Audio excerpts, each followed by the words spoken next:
Test আর টি-20 থেকে অবসরের ঘোষণা দিলেন সাকিব আল হাসান। মিরপুরে অক্টোবরে সাউথ আফ্রিকার সাথে টেস্ট দিয়ে সাদা পোশাকের খেলা শেষ করবেন সাকিব। কানপুর টেস্টের আগে সংবাদ সম্মেলনে এই ঘোষণা দিলেন দেশসেরা এই অলরাউন্ডার।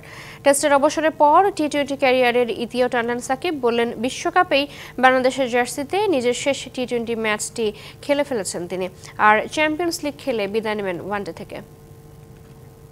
দেখুন, এখন পর্যন্ত আমি তো অ্যাভেলেবল, যেহেতু দেশের অনেক পরিস্থিতি আছে বা স্বাভাবিকভাবেই সবকিছু হয়তো আমার উপরে না। স্বাভাবিকভাবে ওই জিনিসগুলো আমি বিসিবির সাথে ডিসকাস করেছি, যে তাদেরকে বলা হয়েছে স্বাভাবিকভাবে যে আমার কি প্ল্যান, স্পেশালি টেস্ট ক্রিকেট নিয়ে।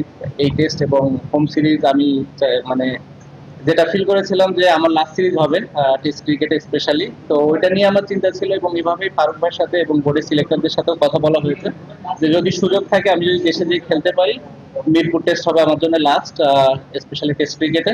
এবং সেই কথাটা বোর্ডের সবার সাথে বলা হয়েছে এবং তারা এই বিষয়টা জানে এবং তারা চেষ্টা করছে যে কিভাবে এটাকে সুন্দরভাবে অ্যারেঞ্জ করা যায় এবং যাতে করে আমি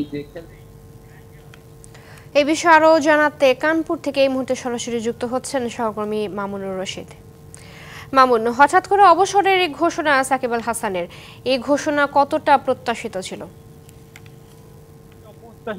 ছিল, একেবারে অপ্রত্যাশিত ছিল। কারণ আমি বলবো যে বাংলাদেশ ক্রিকেটের সবচেয়ে বড় যে স্টার বা সুপার স্টার, সেই স্টারটা বিদায় নিতে যাচ্ছে। 65% পর্যন্ত বিদ্যুৎ বিল সাশ্রয় করে আপনাকে রাখে প্রশান্তিতে। ওয়ালটন ফ্যান হাওয়া বদলে দেয়।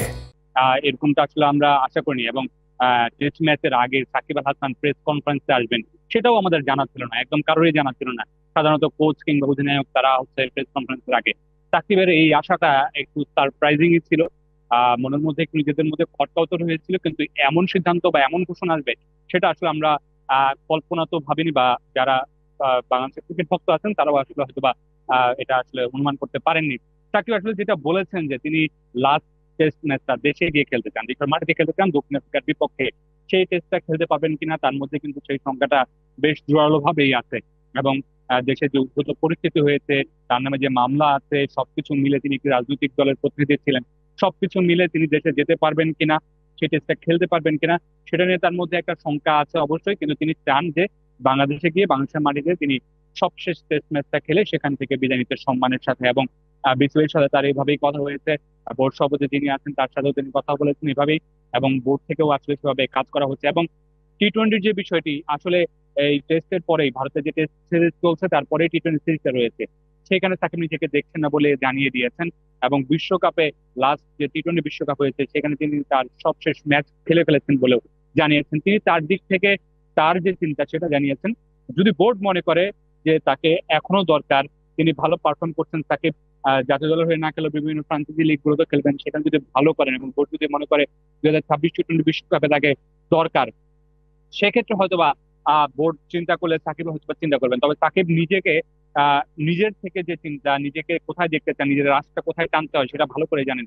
তিনি অন্তত নিজেকে আজ সামনে টেস্টে দেখতে, টি-20 দেখতে চাচ্ছেন না। কারণ তিনি বলেছেন যে যে নতুনরা আছে, নতুনরা যাতে এখন থেকে 2026 টি-20-র জন্য সুযোগ পায়, নতুন কেউ যেন সেই জায়গাটা নেয়, এখন থেকে প্রস্তুত হয় নতুন কেউ। সেই জায়গা থেকে চিন্তা করে তিনি এখন থেকে আসলে নিজেকে সরিয়ে ফেলতে চাচ্ছেন। কারণ একটা প্লেয়ারকে তৈরি হতে কিন্তু সময় দিতে হয়। সেই চিন্তাগুলো করে তাকে নিজেকে সরিয়ে ফেলছেন। এবং এই যে চিন্তাটা, বাংলাদেশ ক্রিকেটে এরকম সিদ্ধান্ত খুব কমই দেখা গেছে, নিজেকে সরিয়ে নেওয়ার চিন্তাটা।